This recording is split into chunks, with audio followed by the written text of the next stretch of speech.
But we will have 4 new council members. We will have our longest serving council members have 2 years under their belt. We will have a new city administrator. So we're talking about new leadership. And the reason why I felt compelled to run is because we need the guidance and a new type of leadership. The leadership that is open and transparent and listens to each and every person in Roswell and not just a special interest. It's key for our city.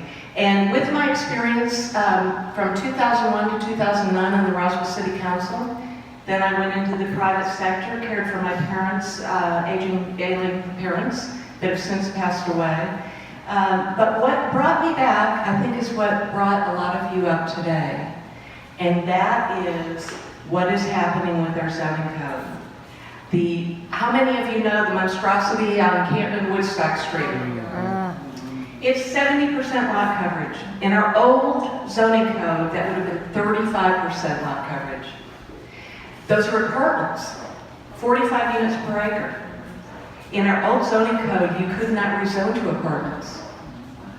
We don't need new apartments in Roswell. We need to stabilize our existing apartments. Apartments just by nature can be transient. What we need to do is really embrace our apartment dwellers, help to shore up our schools, work on things like crime and after-school programs. That is key to our city, because this city doesn't just run on folks that own businesses, it runs on folks that work in our businesses, so it's very important.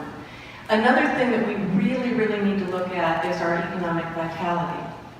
Because right now, the city of Roswell is just kind of sitting back, waiting for things to come to us.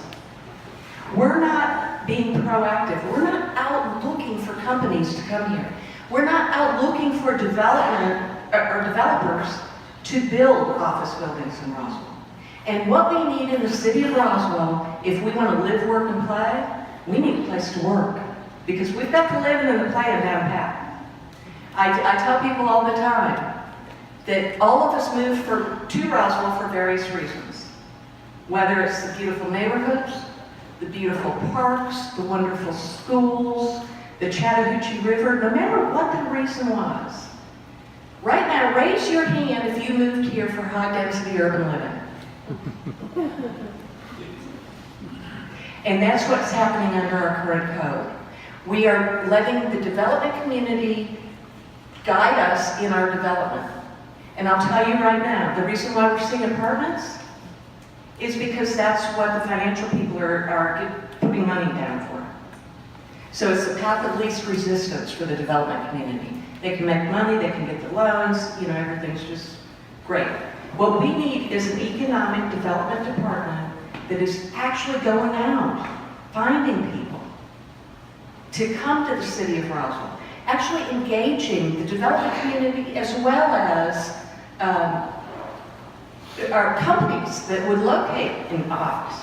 Whether it's Class A office located at the intersection of Holton Bridge and 400, or offices in, let's say, East Roswell down by the Super Target, that is actually close enough to 85 to attract office. We need the daytime visitors, because what's happening in Roswell right now is most of us, not all of us, those of you that are luckily retired, I'm envious, but what we do right now is we all leave in the morning and we all come back in the evening.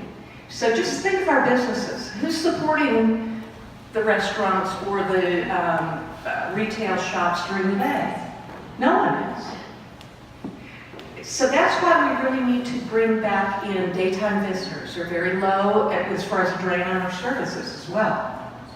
So I really think that we need to look at all of those issues. But most important also is the fact that we need to protect our neighborhoods and our historic district. It's key, because our neighborhoods are where we live and where we've chosen to invest our money. We need to protect your homes. We also need to protect the historic district, and we need to market our historic district because we have a jewel. We've got 4 historic homes in the city of Roswell. We've got the wonderful, most people don't think they're wonderful, but we've got beautiful, wonderful old cemeteries that people love to visit and walk around. We've got the mill ruins that people love to visit. And those are all key things that we need to protect that our current zoning code and our previous council has taken their eye off the ball. My suggestion is that we put our eye right back on the ball and protect the city of Roswell, the city that we know and love. So once again, my name is Lori Henry. I ask you for your support and your vote on November 7th.